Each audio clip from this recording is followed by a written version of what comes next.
오늘은 우리가 우리 교인 중에 황희 안수 집사님 계신데요.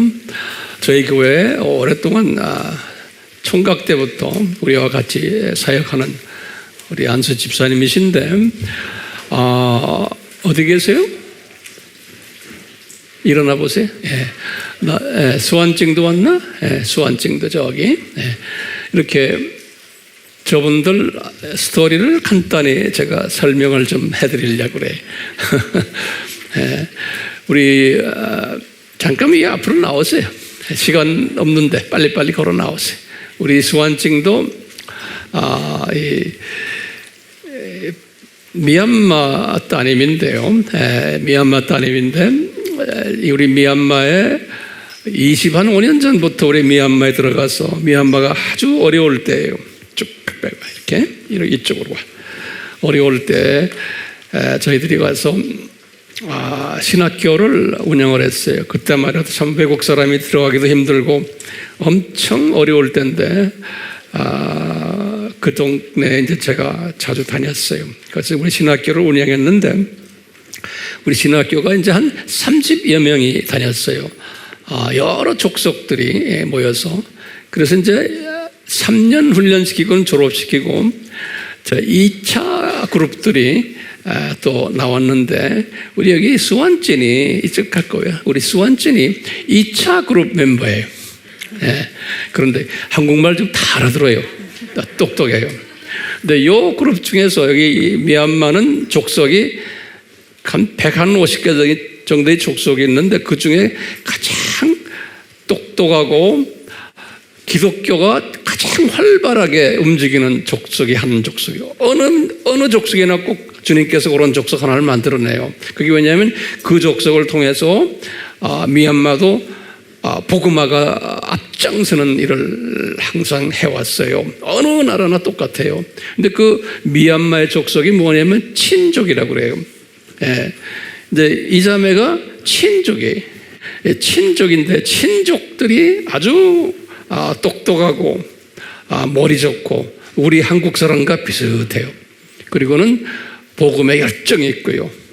그런 가운데 저희 학교 이제 공부를 한 3년을 공부를 해요. 먹고 자고 하면서 거기서 같이 살면서 하는데요.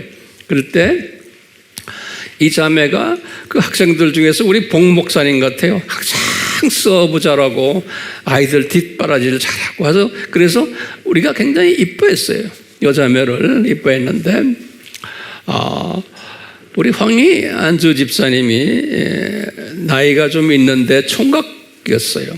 그래서 한 40살이 됐을 때도 제가 항상 장가 좀 가라. 그러면 아이고 뭐 한국 여자가 별로 마음에 안 든대요. 죄송합니다. 그래서 장가를 안 가는 거예요. 그래서 제가 미얀마를 데려갔어요. 한번 데려가가지고 거기에 이쁜 자매들 있는데 거기에 이제 우리 담당하는 우리 팀들이 그러는 거예요. 요 자매가 가장 그 중에 괜찮은 자매래요. 성품도 좋고 모든 부분에서. 근데 키는 조그마죠. 괜찮아요. 그 당시에는 이렇게 살이 안 쪘어요. 한국에 와서 이렇게 살이 쪘어. 여자들은 나이 들면 이렇게 살이 찌는 모양. 그러더니 이제 황희 집사님을 제가 이렇게 같이 가서 이 중에 마음 드는 애 있느냐니까 뭐 하도 많으니까 이러대. 그래서 이제 요 자매를 소개해 줬어요. 그랬더니 그냥 낚아채는 거예요. 그래서 결혼하게 됐어요. 그래서 이제 한국에 데려와 가지고 여기서 이제 이 장소에서 결혼식하고 그리고는 이제 그랬어요. 이 황희 집사님이 하도 우리가 이제 선교하니까 이 미얀마의 선교사로 이제 일하기 시작을 했어요. 우리가 안수 집사님이시지만 선교사예요. 그래서 이제 미얀마로 자주 들어가고 여기도 자주 들어가고 해서 들어가서 미얀마 분들에게 우리 아바팀을 만들어서 공부 가르치는 모습을 사진 몇 개를 보시길 바라요. 한번 봅시다. 이 사진은 제가 오래전에 미얀마에 갔을 때 지금 이쪽 팀하고는 관계가 없어요. 미국의 우리 안성용 목사님 팀과 거기에 이제 하워드 우리 안수 집사님이 있어요. 이 팀들이 미얀마에 갔을 때 찍은 사진이. 그때 제가 젊었죠? 근데 왜 머리가 왜 허연지 모르겠어요. 이제 이 팀들이 이것은 뭐냐면 제가 미얀마에 가서 여기저기에서 뭐 세미나를 뭐 엄청 많이 했는데요. 그 세미나 중 한 장면이. 네. 여기도 마찬가지예요. 이 저 북쪽 미치나 쪽에 올라가서 할 때 지금 사진인데 제가 올라가면 보통 한 600~700명에서 많을 땐 1,500명이 모여요. 그렇게 갈급해서 공부하는 그 모습들인데요.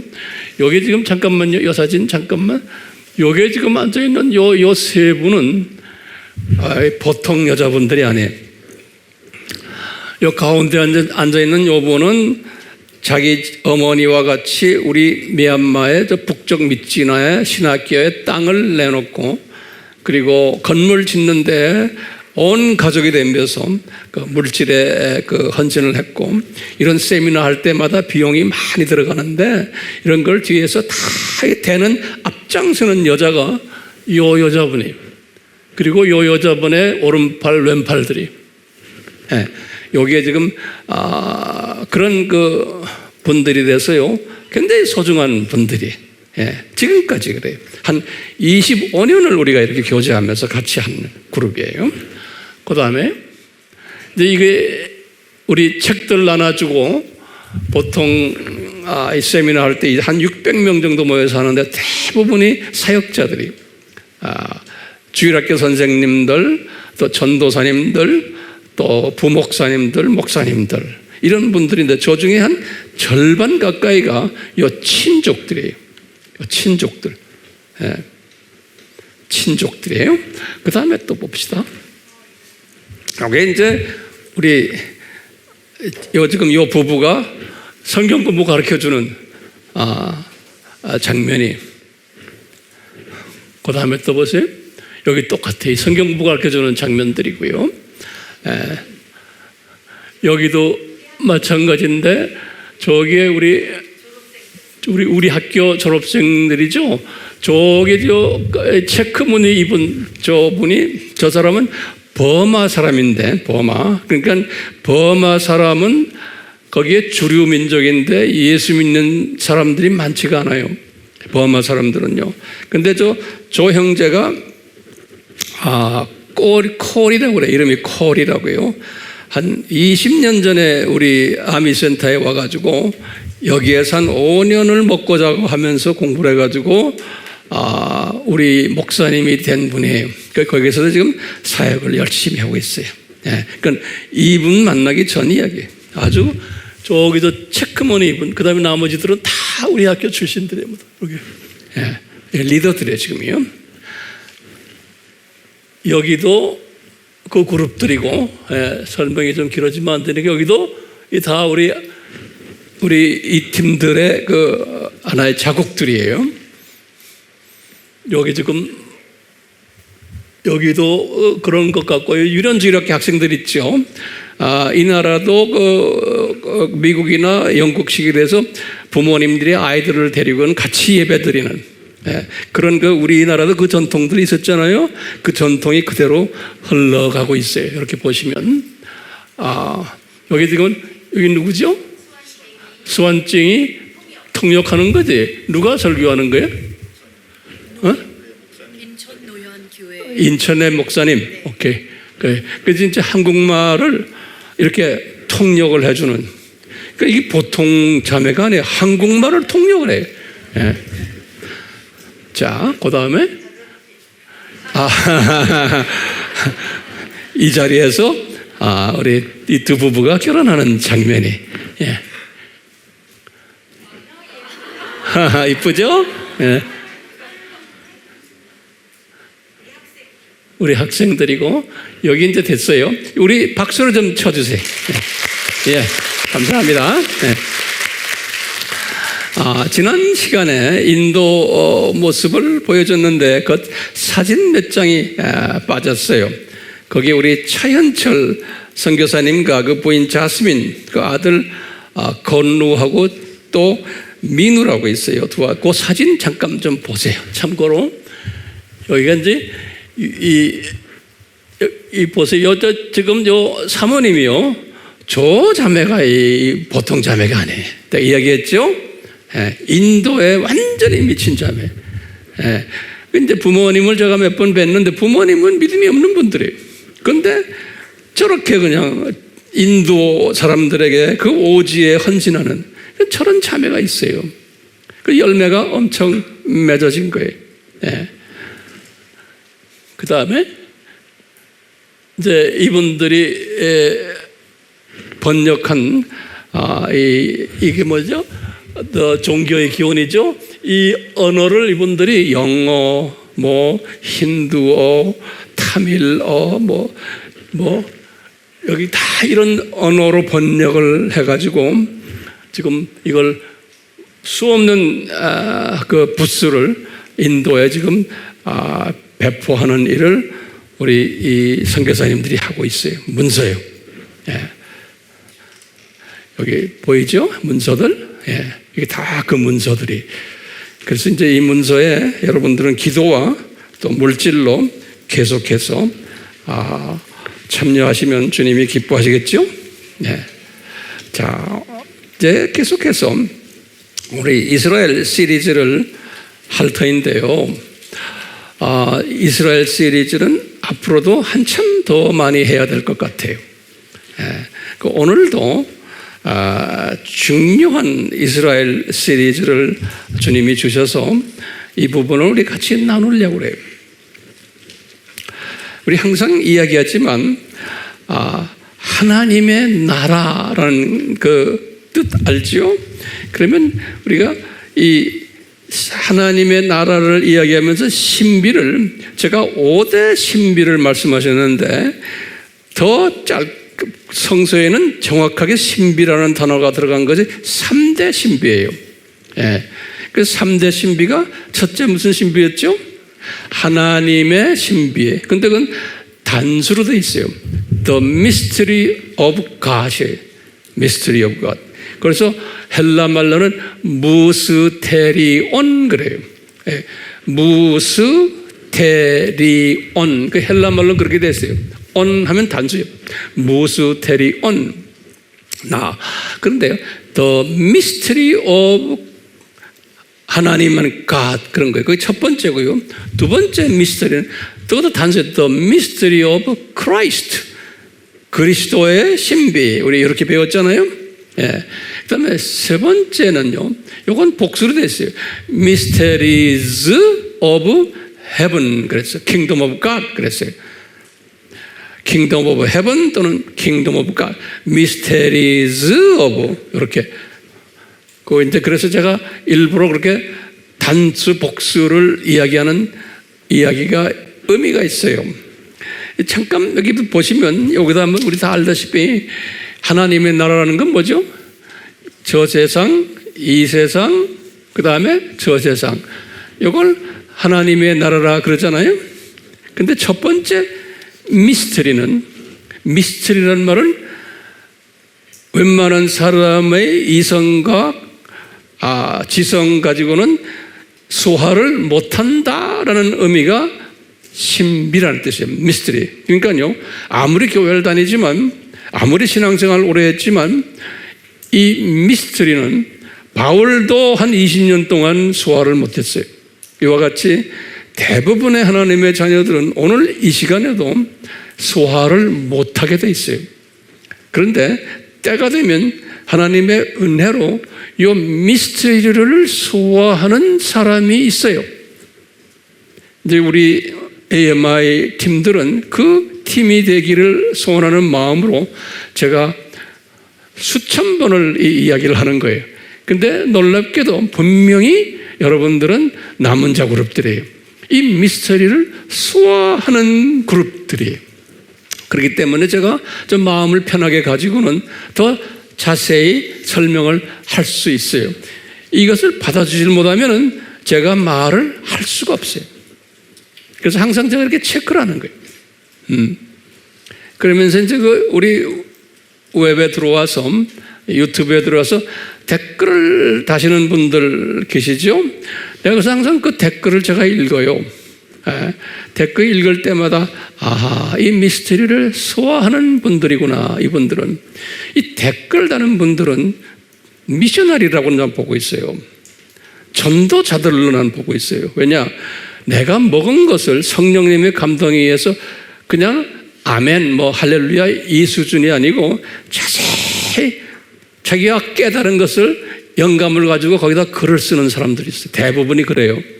그런 사람들은 딱 보면 그분들의 글을 통해서 많은 사람이 일구는 감동을 받는 거예요. 그러니까 황 목사님의 설교 플러스 그 설교를 어떻게 내가 소화했나를 글로 쓰는 사람들이 있어요. 누군지는 모르지만요. 근데 전혀 안 쓰는 사람도 있어요. 그 게을러서 그래요. 내가 볼 땐 게을러서 그래요. 세상 사람들도 세상 좋은 인포메이션 받으면은 좋다 나쁘다 글 쓰는 사람들을 수천 명, 수만 명이 막 댓글 다는데 이 엄청난 복음을 받고도 이 꿀먹은 벙어리들이 엄청 많아요. 그러니까 주님 앞에서 볼 때 저는 아하, 그렇구나 라고 그냥 보는 거예요. 그러니까 귀찮으니까요. 그 귀찮은 수준인 사람들이 굉장히 많아요. 그런데 계속해서 쓰는 사람들이 있어요. 내가 보면요. 누군지 모르는데 그게 복 있는 사람이에요. 왜? 그분들을 통해서 성령님이 역사를 하셔서 여러분들 그런 분들이 쓰는 글 하나에 감동을 받아가지고 주님을 찾는 사람들, 더 가까이 가는 사람들 분명히 있어요. 그렇기 때문에 이 댓글 사역은 이건 미션 사역이에요. 미션 사역. 자, 똑같아요. 이런 사람들은 미스터리를 알기 때문에 댓글에다 쫙 설명을 해요. 어떤 때 보면 내가 깨닫지 못한 부분들도 막 써놓은 사람들이 있어요. 댓글에다가 보면 내가 주님 감사합니다. 내가 은혜를 받아요. 자, 보세요. 우리 한번 정리를 간단하게, 이게 굉장히 중요한 부분이니까요. The mystery of God은 무슨 말이에요? 첫 번째 미스터리, 단수로 하나님의 신비는 무슨 말이에요? 그럼 뭐예요? 창세전에 십자가를 준비했다는 그것이 미스터리 오브 갓인 거예요. 그렇죠? 두 번째 미스터리는 미스터리 오브 크라이스트.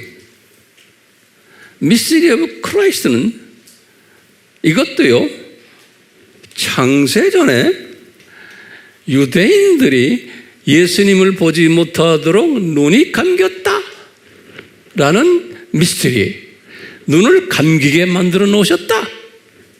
그것이 뭐예요? 미스터리 오브 그리스도, 그리스도의 신비다. 에베소서 3장 4절에 요 미스터리, 우리 이거 다 배웠죠? 세 번째 미스터리는 뭐냐면 예수님이 말씀하시는 거예요. 마태복음 13장 7절에서 이렇게 말씀하세요. 마태복음 13장에 그 7가지의 비유들 있죠? 그 비유요. 그 비유가 뭐냐면 Mysteries of Kingdom of Heaven 그랬어요. 예수님이 말씀하시기를 복수로 써요. Mysteries of, 한국말로는 천국의 신비 이렇게 단수로 써놨어요. 한국말 번역책은요. 안에 천국의 신비들이에요. 그러니까 그 단수냐 복수냐가 굉장히 중요한데 우리 성경인 그게 빠져 있어요. 그렇기 때문에 빠져도 괜찮아요. 그런데 이렇게 우리처럼 자세히 알려는 사람한테는 절대적으로 중요한 거예요. 그 말은 뭐예요? 세 번째 천국의 신비들, 그런 말은 뭐예요? 이 세상 7,000년이 어떤 모습이다라고 설명해 주는 것이 이 세상의 신비들이에요. 마태복음 13장에 그 쭉 나오는 비유들이,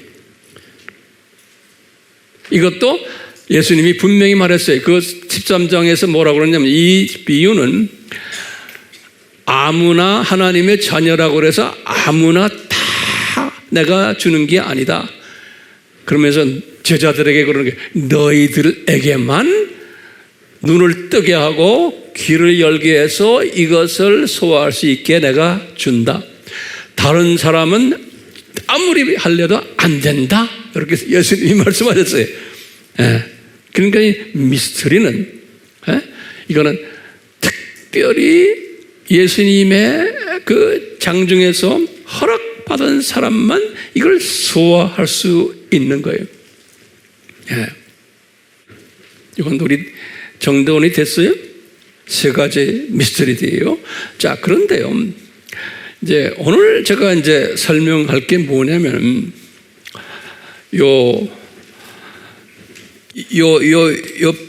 요때가 아담이죠. 아담이 4,000년이죠. 아브라함이 언제예요? 2,000년이죠. 예, 아브라함. 요 2000년 될 때 예수님께서, 여호와께서 아브라함을 부르셨잖아요. 그리고 뭘 줬어요? 아브라함에게 아브라함의 복을 줬죠. 기억나세요? 아브라함의 복. 그게 이제 우리 지난 시간에 공부했지만요. 아브라함의 복은 뭐죠? 창세기 12장 2절과 3절이죠. 창세기 12장 2절과 3절이. 그럴 때 2절은 조교팀의 복이고, 다시 말하면 아브라함아 네 후손들이 이 창조목조 학교에서, 이 7,000년 창조목조 학교에서 학생들을 위해서 조교 역할을 하는 일을 할 거다. 그게 너에게는 복이라는 거예요. 복. 오케이? 조교팀의 복이에요. 그 다음에 3절은 뭐냐면 네 씨 중에서 한 분이 나오는데 그분이 예수님이다. 그분을 통해서 이 예정된 하나님의 자녀들이 다 구원받는 거란다. 그러는 거예요. 다시 말하면 아브라함, 네 씨를 통해서 예수님이 이 세상에 나오실 텐데 그분을 통해서 모든 하나님의 자녀들이 구원받는단다. 이것이 교장 탄생의 복이라 제가 이렇게 말한 거예요. 그렇죠? 예. 그런데 그러다가 이제 이삭 때도 이 아브라함의 복을 주셨고, 야곱 때도 아브라함의 복을 똑같이 4번 줬다고 우리 지난 시간에 공부했잖아요. 그런데 야곱이 이제 우리 지난 시간에 우리 봤지만, 에서가 이제 야곱을 살인 위협을 했죠. 예? 이제 그걸 하나하나 지금부터 좀 적어 놓으세요. 요 순서가 있어요. 그래서 여러분들이 가르칠 때도 똑같이. 에서가 이제 어떻게 했어요? 죽이려고 그랬어요. 에서가 죽이려고 할 때 이제 야곱이 어디로 피했어요? 외삼촌 라반이 있는 하란으로 피하는 스토리죠. 예.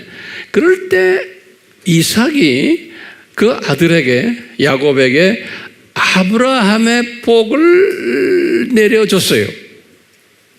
아브라함의 복을 그때 우리 지난 시간에 봤어요. 그럴 때 이삭이 아브라함의 복을 내려줬을 때 이삭이 그 아브라함의 복이 저 조교팀 복, 교장 탄생 복이라고 믿었겠어요? 내 생각에는 전혀 그런 아이디어가 없었다고 저는 보고 있어요. 그렇지만 그냥 한 거예요. 아브라함의 복을. 예. 그렇기 때문에 요 야곱은 아버지한테 받은 요 아브라함의 복을 항상 끼고 있는 거예요. 끼고 있는 거예요. 우리가 그 이야기를 지난 시간에 드리고 공부했어요. 오늘은 거기에서 지금 우리가 한 단계 좀 업그레이드 해가지고요. 저 아브라함에서 이제 1500이 모세죠? 모세요. 그러다가 이제 700년 됐을 때 이사야를 이야기하는 거예요. 지금 내가요. 700년 됐을 때 이사야에게 메시지를 주신 것이 이사야서예요. 그 이사야서는 성경에서 엄청 두꺼운 책이 66장까지 있어요. 이사야서가요. 그 이사야서는 구약에서는 굉장히 중요한 하나님의 말씀인데요. 오늘 이사야서를 잠깐 제가 간단히 여러분들에게 좀 알려드리려고 그래요. 이사야서는 1장에서부터 39장까지 가요. 이게 한 섹션이, 그래서 이제 우리 신학자들은 이것을 한 섹션으로 보고 있어요. 그 두 권으로 보고 있어요. 또 이쪽에 40장부터 66장까지는 두 번째 섹션으로 보고 있어요. 그러니까 잘 이거 소화하셔야 돼요. 근데 이사야에게 메시지를 주셨을 때, 이제 예수님께서 이사야 1장부터 39장의 메시지는 뭐냐면요. 저 이사야 시대 때부터 700예요. 이사야 시대의 전후로 해서 이 북이스라엘과 남유다가 722년 사건, 586 사건 기억하시죠? 이 사건에 관한 스토리를 쭉 쓴 것이 요 1장에서부터 39장이에요. 요게, 근데 다시 말하면 구약 스토리인데, 이스라엘 사람들이 창조 목적을 위배했기 때문에 요 아랍 팀들에게 혼쭐을 받는 이야기. 이 이사야는 586 때는 없었어요. 그런데 586의 예언까지 했어요. 이사야가 722년 아수르 사건 때는 그분이 계셨는데, 이 아수르 북이스라엘이 망할 것을 다 예언하시고 실제로 망한 것에 대해서도 다시 쓰고, 그 다음에 장차 586 바벨론 느부갓네살 왕에 의해서도 남쪽이 망한다는 얘기까지 다 기록했어요. 이사야가요. 그래서 여기 39장까지 딱 기록하고는, 그 다음에 이제 이사야서는 40장부터가 굉장히 중요해요. 그래서 이게 터닝 포인트예요. 이 터닝 포인트. 한국말로 뭐죠? 분기점이에요. 40장부터 이제 신약으로 들어오는 거예요. 이제 예수님의 초림 사건을 보고서는 그때부터 이제 앞으로 어떤 일들이 벌어질 거다, 이스라엘을 통해서 하는 것을 쭉 설명하는 것이 40장부터예요. 그래서 66장까지, 이 마지막 66장까지 가면 새하늘과 새 땅, 아주 뭐 나중에 천년왕국 다 나와요. 그러니까 나머지 쫙 저쪽의 스토리들은 요 40장부터 시작이에요. 지금까지 잘 따라오시죠? 예. 그런데 40장을 시작하시면서 첫 말이 뭐냐면, 이사야에게 이 1절에부터 5절에 너희를 위로해라 그러는 거예요. 근데 이사야한테 말한 게, 너희는 누구께? 이스라엘 사람들을 위로해라. 그동안 고생 직사하게 했던 자, 누굴 위해서 고생한 거예요? 이 사람들이 우리 이방인 하나님의 자녀들의 창조 목적의 중요성과 절대성을 가르쳐주기 위해서 그렇게 고생을 한 거예요. 그러니까 예수님이 그러는 거예요. 이사야야, 네 팀들을 위로해주라. 너희는 내 백성을 위로해주라. 다시 강조하는 거예요. 그러면서 여호와 하나님이 말하노라, 이렇게 딱 하는 거예요. 예? 고생했다. 이제 그러면서요, 너희 그녀여, 이 여자라고, 여자. 왜 여자예요? 우리 계시록 12장 1절에 보면 해 옷을 입은 여자 아니에요? 그래서 이스라엘을 여자로 보는 거예요. 똑같이 그녀 예루살렘에 다정하게 말해줘라. 그리고 외쳐줘라. 그런 거예요. 그녀의 싸움이 다 되었다. 그때 이 싸움이란 말이 무슨 말이? 그녀가 우리에게 이 창조 목적의 중요성과 절대성을 가르치기 위해서 이 고생을 아수르 사람들과 전쟁에서 고생했고 바벨론 사람과 고생했고 한 이 모든 싸움에, 그러니까 여러분들이 성경을 읽을 때 이 싸움하면 이것이 영적 싸움이었구나. 우리에게 이 메시지를 주시려고. 그러면서 이 그녀의 죄악들을 내가 다 용서해 줬다는 거예요. 용서하셔야죠. 예. 그리고는 이 광야에서 외치는 자가 이제 나타날 거라는 거예요. 뭐냐면 그 세례 요한을 지칭하는, 나중에 세례 요한이 직접 나타났을 때 이 말씀을 인용을 해요. 이때 예수님이 이사야에게 하셨던 말씀이에요. 왜 이제 예수님이 나타날 거다라는 거예요. 이제 너희들 고생 많이 했다, 구약시대에. 그러니까 이제는 예수님이 그 영광을 가지고, 예수님은 참빛이죠. 그러니까 예수님이 그 영광을 가지고 나타나실 거다. 그러니까, 그러니까 구약 4,000년이 이제 끝내갈 거다, 앞으로. 그런데 지금 지금 이게 700년 주전이죠. 그러니까 앞으로 300 몇 년 더 있어야, 700년 더 있어야 돼요. 그렇지만 이 큰 디자인을 가르쳐 주시는 거예요. 이 디자인을. 제 말 잘 따라오세요? 예. 그러시거든요. 요 40장에서 제일 마지막 절이 31절이에요. 요 40장에서. 요 유명한 절이에요. 요 말씀을 제가 드리려고 이렇게 내가 설명하는 거예요. 마지막 40장의 마지막 절에다가 결론을 내렸어요. 그런데 요 마지막 절 전에 이제 집에 가서 성경을 보세요. 뭐라고 써있냐면, 이 여호와가 내가 너희들에게 지금 이런 어려움을 주면서 이 고통을 주는데 내가 누군지 아느냐? 그런 거예요. 내가, 이사야 적어라. 그러니까 이사야가 적는, 나는 창조자다. 그러는 거예요. 그래서 모든 인간 역사를 내가 다 주관하는 자고, 너희 피조물들은 먼지보다도 못한 존재들이다. 그러면서 이사야가 그걸 쫙 적어놨어요. 예수님의 그 창조자 되시고 역사의 주관자 되시고, 그러니까 모든 지금 이스라엘의 이 역사를 722, 586이 모든 것도 다 내가 주관한 거란다라는 거예요. 분명한 목적을 가지고. 그 목적이 뭐예요? 하나님의 자녀들에게 창조 목적의 중요성과 절대성을 교육시키기 위해서. 자, 그러면서 뭐라고 그러냐면, 결론을 그래요. 오직 주를 앙망하는 자는 자기의 힘을 새롭게 하리니 독수리처럼 날개로 치솟을 것이요, 그들이 달려도 피곤치 않고 걸어도 곤비치 아니하리라. 요 말씀을 딱 하셨어요. 그럼 여러분들 이게 무슨 뜻이에요? 이 40장 제일 마지막에 이게 무슨 말이에요?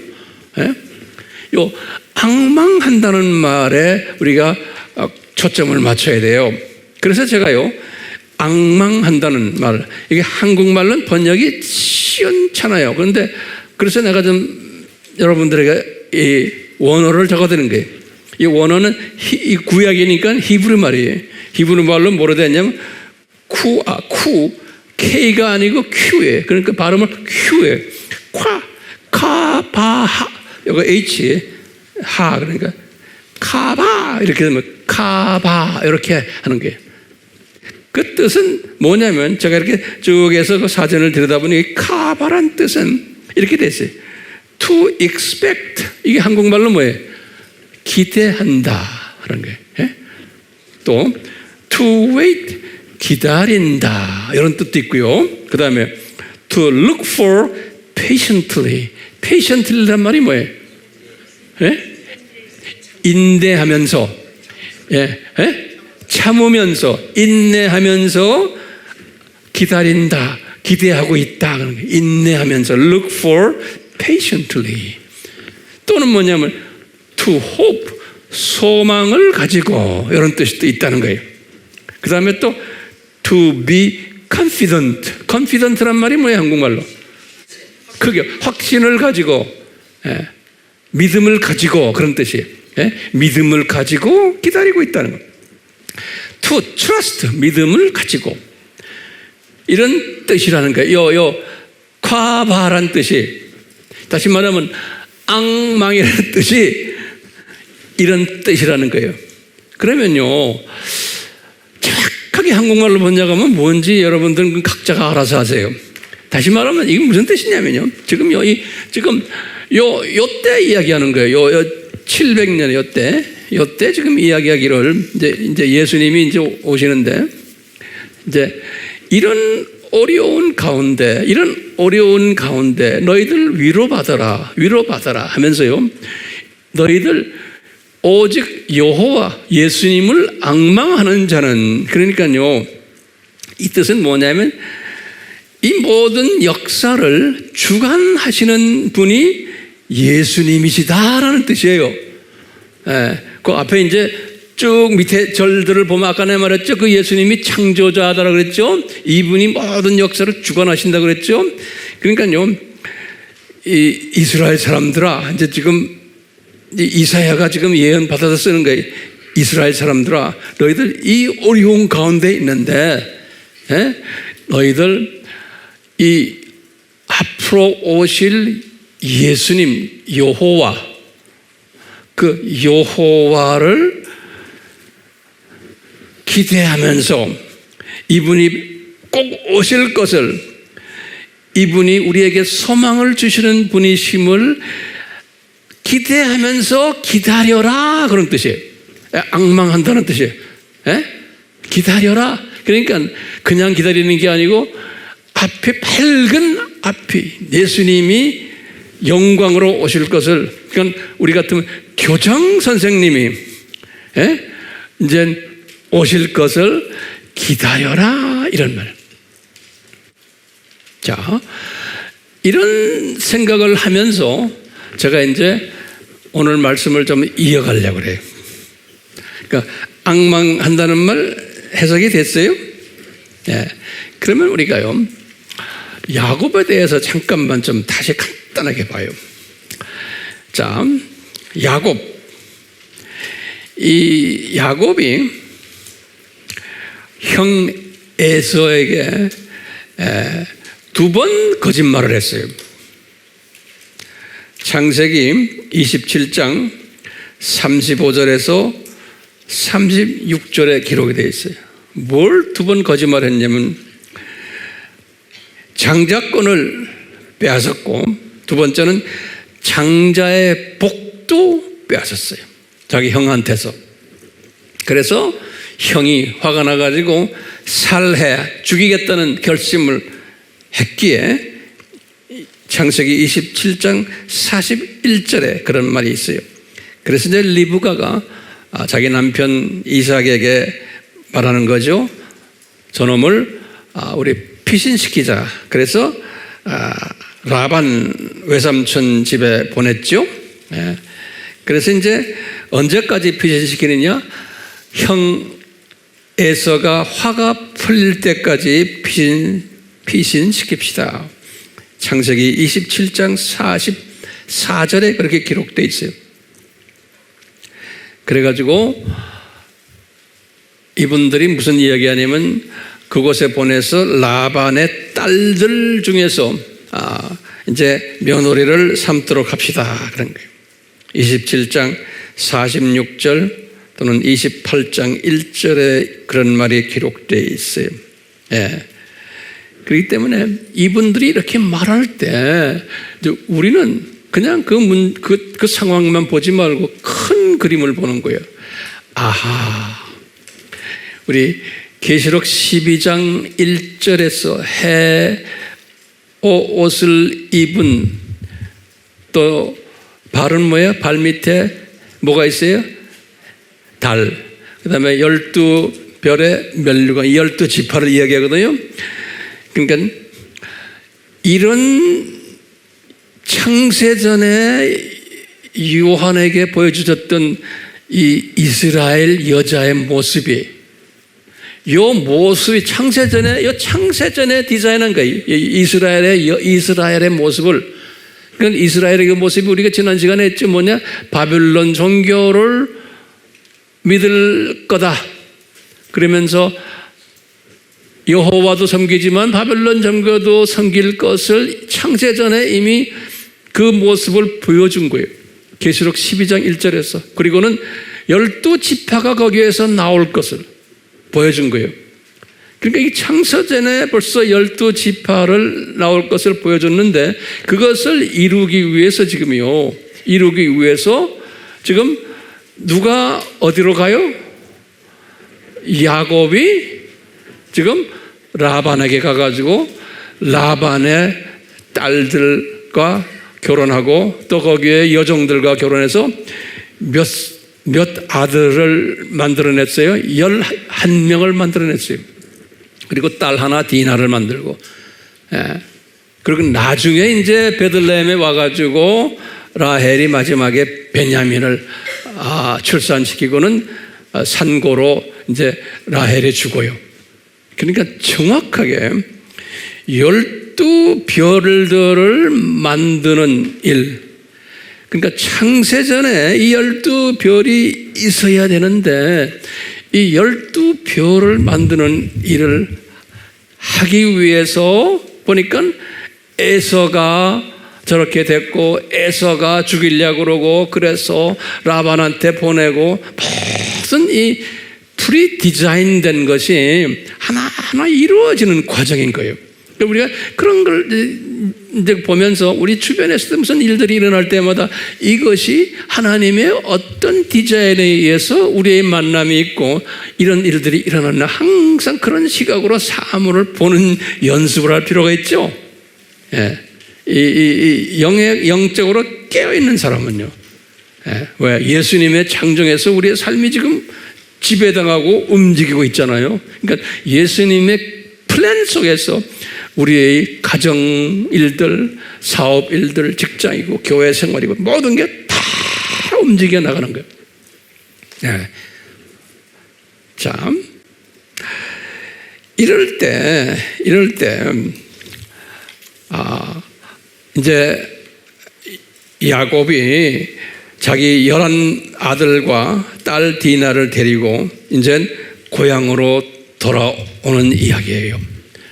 돌아오다가 보니까 형이 400명의 자기의 팀들을 데리고 저쪽에서 온다는 소식을 듣고 야곱이 그냥 두려워가지고 죽을까봐 그래서 야복강까지 와가지고 야복강은 지금 이스라엘 땅보다는 그 옆에 있는 요르단 끝쪽에 있는 강이에요.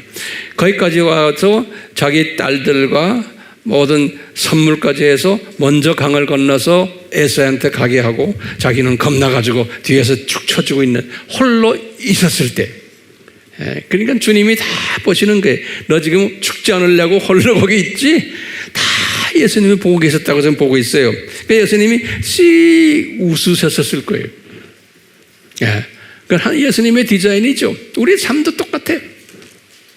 그럴 때 예수님께서 사람의 모습으로 성육신 하셔가지고 이제 이분에게 나타나신 거예요.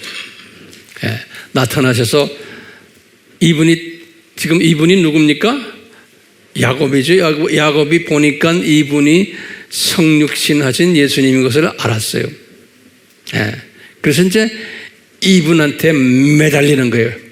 밤을 새면서 뭘 매달리냐면 나에게 아브라함의 복을 내려주십시오 그러는 거예요. 복 주십시오 그러는 거예요. 그러니까 우리가 보통 말하면 복이라고 그러니까 뭐 이 세상에 이런 복이 아니에요. 이건 아브라함에게 내렸던 복을 내가 이미 2번 받았는데 지금 또 좀 주십시오 그러는 거예요. 그러니까 확인해 주십시오. 그러니까 예수님께서 주셨어요? 안 주셨어요? 안 주시고는 그걸 달라고 이분이 막 예수님한테 보채 쌌는 거예요. 밤을 새면서 보채 싸니까 예수님이 안 주시고는 너무나 보채 싸니까 환도뼈를 그냥 때리면서 거기 힘줄이죠. 심줄을 그냥 부스러 버렸어요. 그래서 쩔름배기가 돼버린 거예요. 이렇게 해도 끝까지 이 아브라함의 복을 달라고 막 보채 쌓는 게 이 야곱인 거예요. 32장 창세기 보면 쭉 그 스토리가 나와요. 그럴 때 날이 샜어요. 아직 그 복을 받지를 못했어요. 그러니까 날이 샜는데도 계속해서 이 복을 달라고 보채 썼는데 만약에 나에게 복을 주지 않으시면 여호와여, 나 여호와 바깥에 못 나가게 나 꽉 잡겠어요. 그러는 거예요. 예수님한테 그러는 거예요. 예? 그러니까 예수님이 속으로 씩 웃으시면서 행복하셨을 거예요. 예수님이 뭐라고 그러냐면, 얘야, 네 이름이 뭐냐? 물어보는 거예요. 네 이름이 뭐냐? 그러니까 이분이 야곱입니다. 그러는 거예요.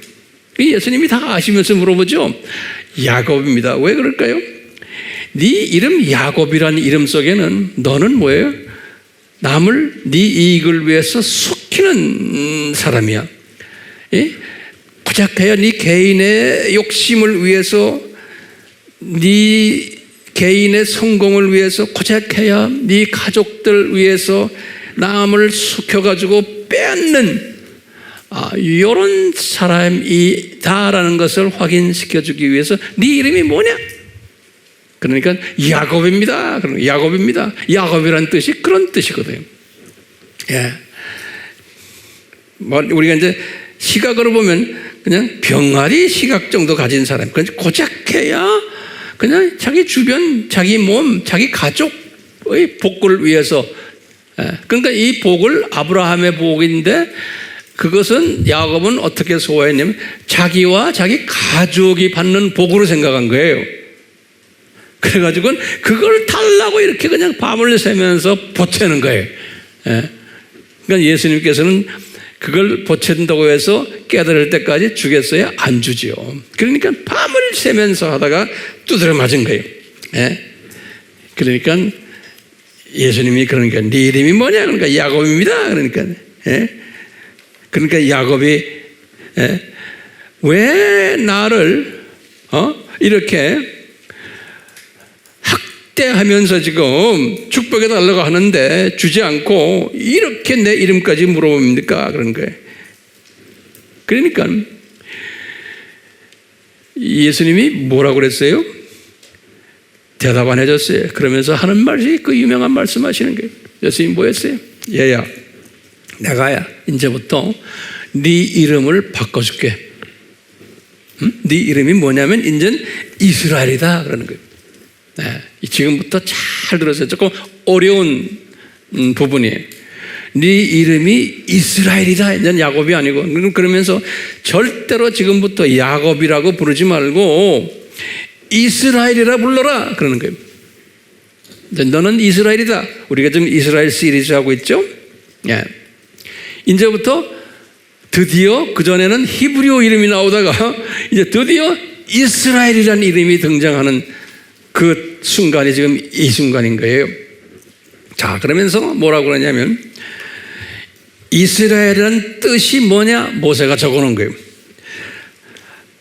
우리 개역 성경에는 그냥 하나님과 사람들과 그랬어요. 사람 단수가 아니에요. 사람들과 더불어 겨루어 이기었음이라. 이게 이스라엘이라는 뜻이라는 거예요. 다시 말해요. 하나님과 God and 영어로 man 그래서 복수로 써놨어요. man 사람들과 더불어 겨루어 이겼느니라 그랬어. 그 의미가 이스라엘이라는 뜻이라는 거예요. 그러면 황 목사님 이게 무슨 뜻입니까? 그러면 하나님과 겨루어 이겼다는 것은 예수님과 밤샘 그냥 다퉈가지고 이제는 그 아브라함의 복을 뺏은 거예요. 이겼다는 거예요. 영어로는 prevailed 그랬어. 다시 말하면 뺏어왔다, 이겼다 이런 소리예요. 그러니까 달라고 왜 그랬냐면 계속 밤을 새면서 뭘 요구했냐면 나에게 아브라함의 복을 주십시오라고 덤벼들었거든요. 그러니까 그 복을 받은 것이 뭐냐면은 이겼다는 맛은 그 복을 받았다는 소리예요. 그날 이제 아침에 눈 떠가지고 받았다는. 그래서 그 뜻이 이스라엘이라는 거예요. 그러니까 이스라엘이라는 뜻은 뭐냐면 저 양반이 이 예수님에게 보채가지고 아브라함의 복을 받았다 그런 소리래요. 그게 이스라엘이라는 뜻이에요. 그런데 예수님에게만 한 것에는 사람들과 더불어 그랬어요. 하나님과 사람들과 더불어, 이건 우리가 어떻게 해석해야 되냐면, 사람들이 도대체 누구와 하고 싸움을 해서 이걸 받아냈다는 소리예요, 아브라함의 복을. 그럴 때 보면은 이삭과도 보채가지고 받은 걸 보고요, 리브가도 그렇고, 특히 라반의 그 외삼촌한테도 해당이 되고, 특히 에서의, 그러니까 이분들이 받아야 할 아브라함의 복을 자기가 뺏어왔다는 소리나 마찬가지. 그러니까 사람들 것을 자기가 다 뺏어왔고,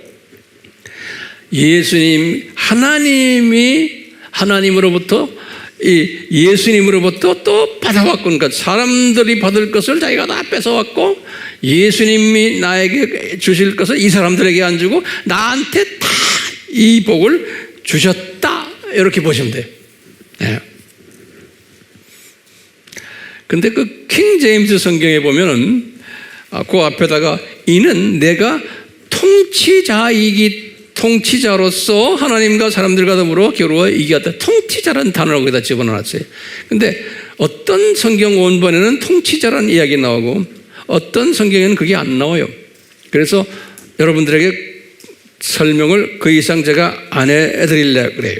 우리가 쓰는 한국 개역에도 통치자라는 이야기 없어요.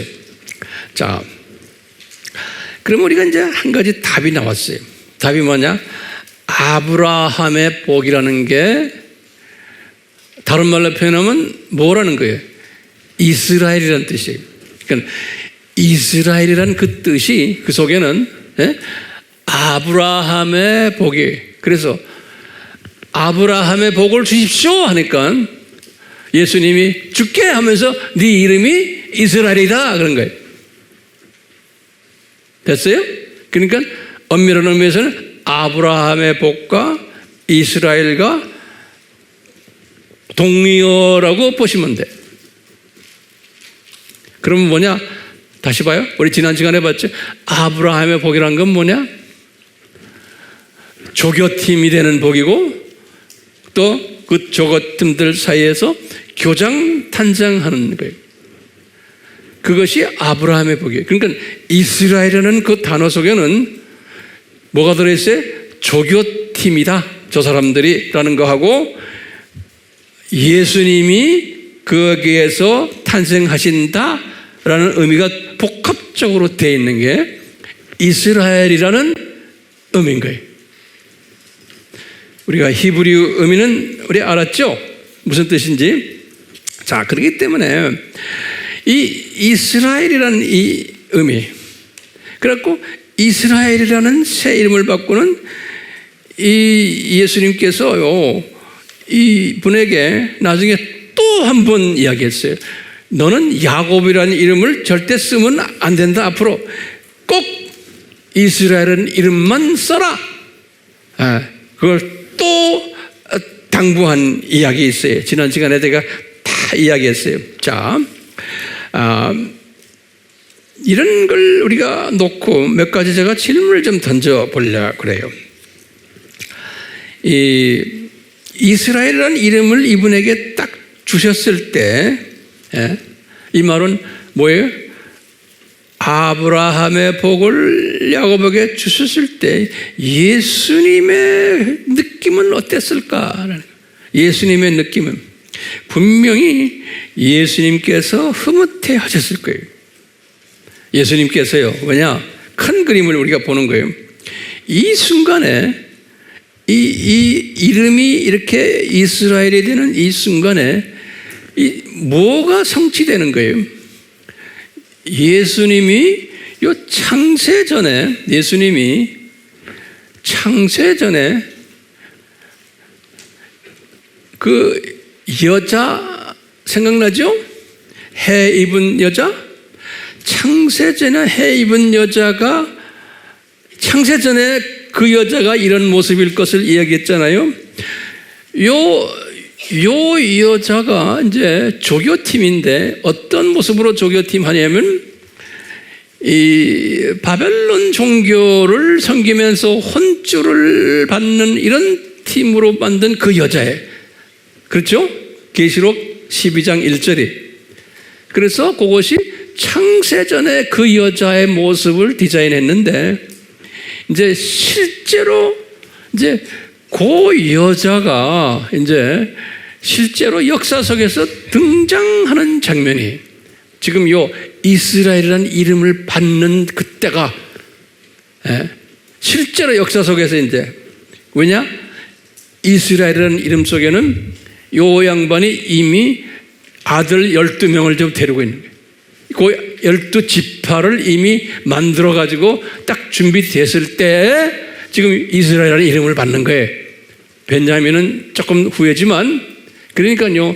이 말은 뭐냐면 12별의 면류관이 창세전에 디자인되어 있었는데 이것이 이제는 성취되는 이 순간이 지금 요 이스라엘 이름을 받는 순간이에요. 어려워요? 예. 그렇기 때문에 예수님의 입장에서 보면 창세전에 이 이스라엘과의 관계되는 이 모든 일들을 내가 디자인했는데 이제 제대로 이제 시작되는구나 라고 보는 거예요. 예. 예수님의 입장에서는요.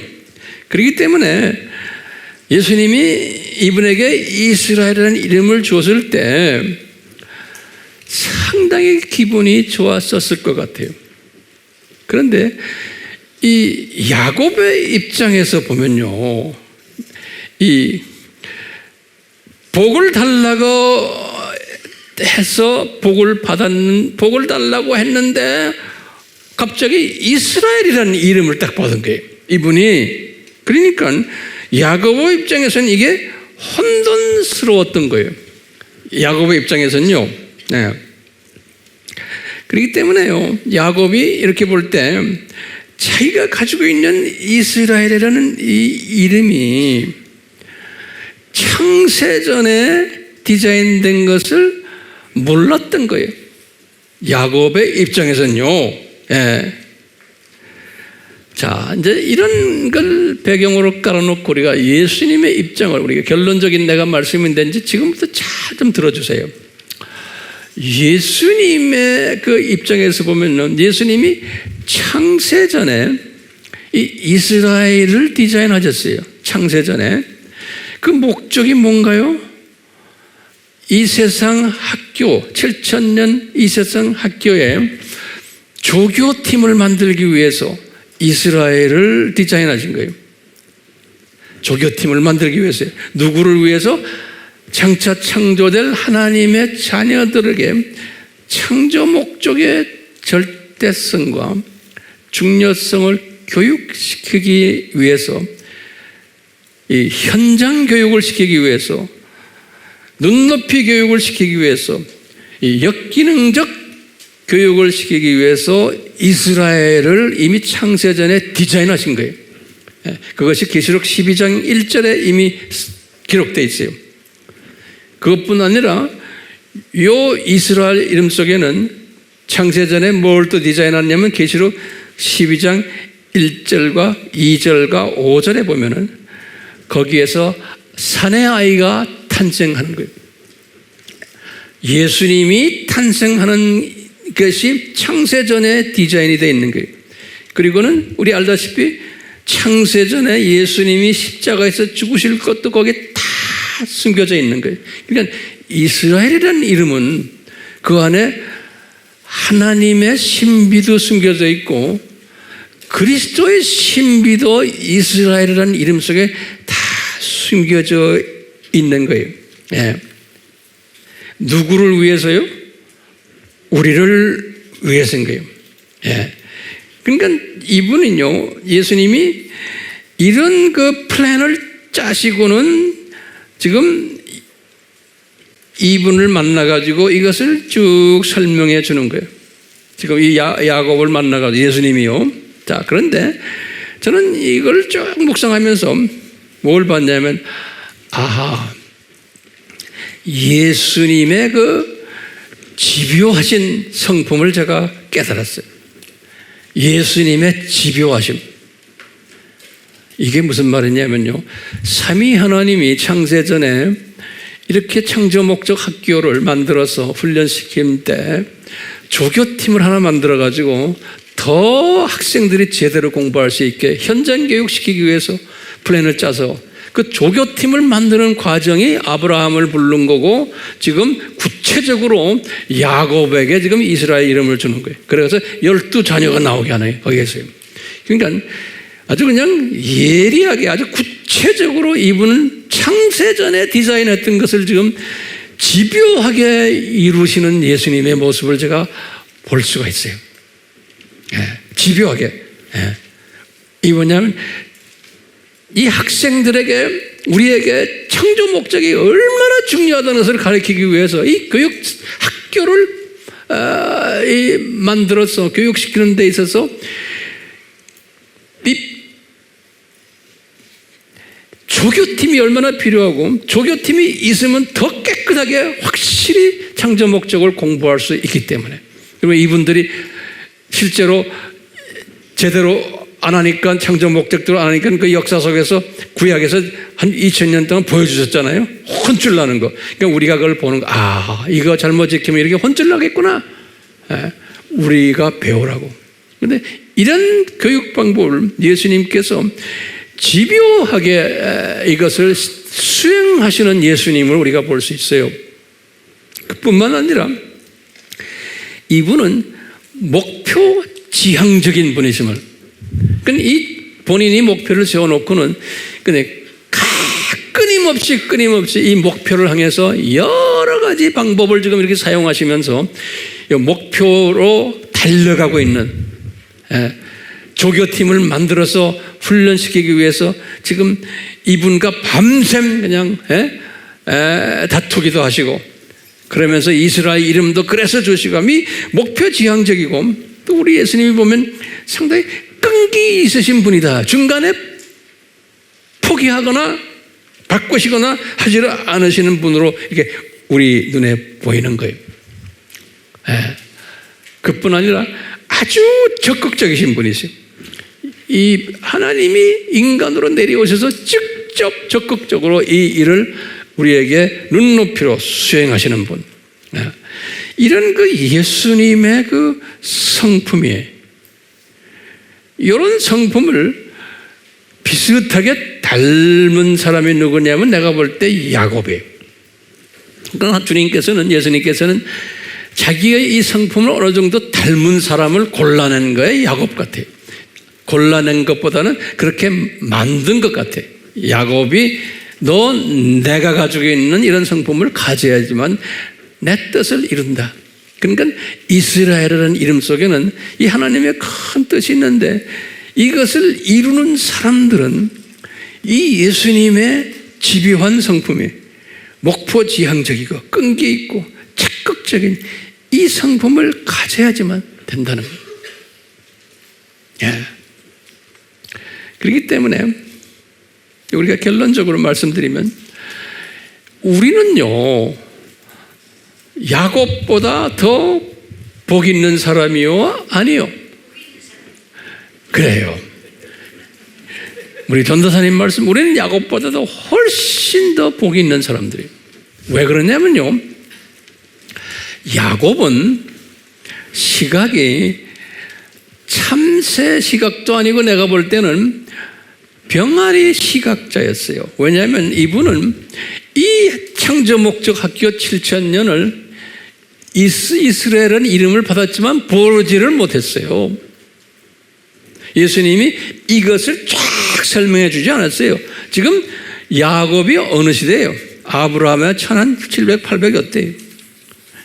이분이 이 엄청난 메시지를 받았지만, 이스라엘이라는 이름도 가졌지만 그 주변만 봤지 이 전체를 보지를 못했어요. 보았어요? 못 봤어요. 성경에 나오는 유명 인사들 다 그래요. 이사야는 약간 봤지만 우리처럼 보지를 못했어요. 모세도 마찬가지고요. 자, 그런 측면에서 볼 때 야곱은 무슨 시각자예요? 병아리 정도로 보시면 돼. 그러니까 이 이스라엘의 이름을 바꾸는 약간 뜬 시각에 참새 정도 시각은 가지고 계셨겠지만, 큰 그림을 보지를 못했다고 저는 보고 있어요. 예. 똑같이 이사야도 여기 이사야 700년이죠. 이사야도 이 그림을 봤어요. 구약의 이사야 시대 때부터 시작을 해서 쭉 예수님 오실 때까지, 그 다음에 예수님 오신 때부터 해서 이 그림을 이분이 메시지를 받았기 때문에 이사야서 66장 65장은 천년왕국 이야기예요. 65장만 해도요. 이 그림을 이사야는 쫙 봤지만 우리처럼 봤겠어요? 우리처럼은 못 봤어요. 그렇지만 예수님이 이분에게 가르쳐 준 것을 쫙 적은 거예요. 이 내용을 적은 거예요. 네, 신약의 내용들을요. 우리가 아는 저 도표의 내용들. 근데 우리처럼 이렇게 자세히 보지 못했잖아요. 그러니까 우리는 특별한 존재들임이 확실하죠? 예? 예. 근데 이사야한테 그랬어요. 이 유대인들을 보고요. 너희들 예수님을 앙망하라 그랬어요. 다시 말하면 지금 주전 700년에 예? 앞으로 700년 후에 오실 예수님을 기다리면서 지금 고통 속에 있지만 patiently 인내하면서 예수님을 믿음을 가지고 기다려라 그런 거예요. 다시 말하면 이 이스라엘 사람들, 하나님의 자녀들이 어려운 가운데서 구세주가 나타날 것을, 참 영광되는 빛이 나타났을 것을 기다려라, 그걸 앙망하라 그랬어요. 다시 말하면 이 어려운 가운데 구약의 이 이스라엘 사람들 보고 그래요. 너희들 어렵지만 너희들이 좀 있으면 해방을 당하고 이제 이 구세주가 나타날 것이다. 광야에서 외치는 자가 이제 나타나서 그걸 외칠 거다라는 그 말씀까지만 해줬어요. 이것을 당시에 믿었던 사람들은, 다시 말하면 이것을 믿었던 사람들은 이 어려운 가운데서 새 힘을 받는다는 거예요. 그리고는 이 환경이 어렵지만 독수리가 날개를 치고 올라가듯이 그 당시에 어려운 모든 일들을 내가 지배하면서 치고 올라가서 발로 밟고 위에서 내려다본다는 거예요. 지배할 수 있다는 거예요. 이 비전을 가진 사람은. 그러니까 우리는 이 세상에 잠깐 와 있는 학생으로서 이 문제들이 막 일어나는 것이 이거 나를 창조 목적에 적합한 학생으로서 훈련시키는 거구나 라고 믿으면서 이분이 교장 선생님이 곧 오시겠구나, 앙망하는 자는, 기다리는 자는, 그 호프를 가지고 그런 사람들은 그렇죠? 달려가도 피곤치 않고 걸어도 곤비치 않을 거다 그러는 거예요. 여기 다시 말하면 세계관을 예수님의 초림에다가 맞춰라, 가치관을 거기다 맞춰라, 이 역사의 주인 되시는 예수님께 맞춰라. 그러면 너희들 이런 사람이 된단다. 환경에 지배받는 사람이 아니란다. 붕 떠서 이 세상을 볼 때, 참새 시각으로 볼 때, 제가 여러분들에게 이런 말씀을 나누는 것은 우리 모두가 이런 사람이 되고 싶어서 그러는 거예요. 자, 그런데요, 내가 결론적인 말씀이에요. 우리는 지금 어느 시대 사람이에요? 우리는 지금 예수님이 지금 재림에 오시는 이 시대 아니에요? 그러니까 우리는 어떤 시대 사람들인가 하면, 특히 우리 AMI 그룹들은 이 7000년을 한눈으로 보는 사람들인 거예요. 그래서 제가 이 7000년 얼마나 연습을 많이 시켰어요, 여러분들에게. 지금은 제가 좀 마음 놓고 이야기할 수 있어요. 우리가 그 수학 계산도 얼마나 했습니까? 아담 타락부터? 그리고 이 재림 이야기 많이 했잖아요. 여러분들은 이제 이걸 가지고서 여러분들이 제자들에게 가르칠 때 뭘 가르치셔야 되냐면, 우리는 이 7,000년 이 세상을 우리는 아는 사람이다. 한눈으로 보는 사람들이. 그러니까 우리는 시각이 어떤 시각이 된 사람들이? 독수리 참새에서 벗어나서 새끼 독수리 정도는 된 사람들 같아. 그러니까 이 7,000년을 쫙 보는데 진짜 독수리 되면은 저 세상까지 다 보는 사람들이. 우리가 그 연습을 계속 하고 있죠. 예? 그러니까 이런 연습을 하는 사람은 누구의 성품과 같이 돼야 돼요? 예수님의 성품이에요. 예수님이 어떤 성품이에요? 이걸 우리에게 가르쳐 주려고 예수님이 끈질기고 변함없이 계속 목표지향적이고, 예? 열심이고 적극적이고 끈기 있고 우리가 이런 성품을 가져야지만 지금 이 세대의 사람들에게 독수리 시각자가 되도록 도와주는 일을 할 수가 있는 거예요. 네. 그러니까 조금 하다 말고 뭐 이런 게 아니라 예수님이 철저하게 이 플랜을 창세 전에 짜가지고 아주 그냥 목표지향적으로 이걸 예수님이 해오고 계시잖아요. 지금까지도요. 그 예수님을 항상 묵상하시면서 아하, 나도 이렇게 해야겠구나. 그래서 이런 세계관을 가진 사람은 내가 히브리인이구나, 나그네구나, 여기에 내가 학생이구나, 이 히브리인 사상이 강해지고요. 이런 사상은 가진 사람은 팔복 사상도 강해지고 수직 계명 사상도 강해지고 수평 계명 사상도 강해지고 지상 사명 사상도 강해지게 되어 있어요. 그건 하라고 해서 되는 게 아니에요. 이런 세계관을 가진 사람은 자기도 모르게 변해요. 성령님이 변하게 만드세요. 우리 다 이런 사람이 되기를 소원하면서 제가 오늘 설교를 마치려고 그래요. 다음 시간 또 기대되죠? 예. 예수님, 저희들에게 이 예수님의 큰 그 디자인을, 창세전부터의 이 디자인을 우리에게 조금씩 보여주시오니 주님, 성령님 감사합니다. 이렇게 한마디 들을 때마다 우리의 생각이 더 커지고 넓어지고 높아지고 깊어지고 길어지도록 주여 도와주시옵소서.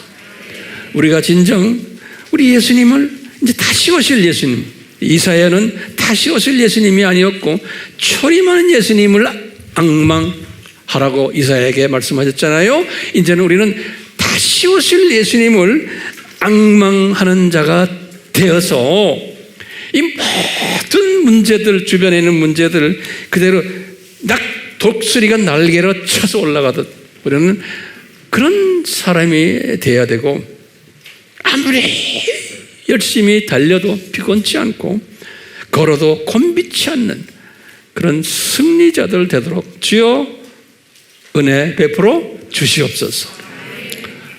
예수님의 이름으로 기도드리옵나이다. 아멘.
이 예수님의 재림을 앙모하는 것은 이미 창세전에 디자인된 하나님의 디자인이에요.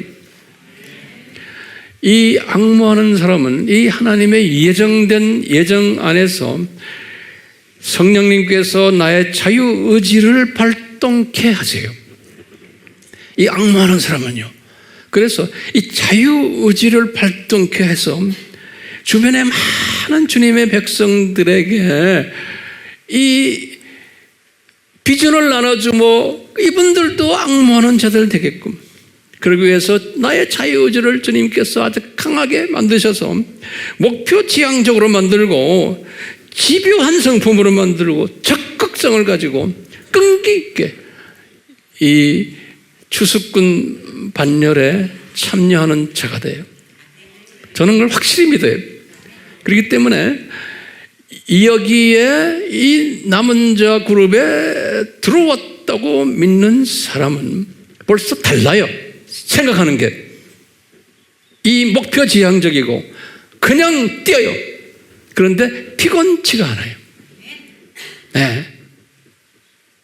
예수님, 삼위 하나님, 성령 하나님, 우리를 도와주시옵소서. 주님의 재림을 외치는 추수꾼들이 되어서 주여 피곤치 않는, 곤비치 않는 비전아리들로 삼으시고 영광 홀로 받아 주시옵소서. 예수님의 이름으로 축원하옵나이다. 아멘.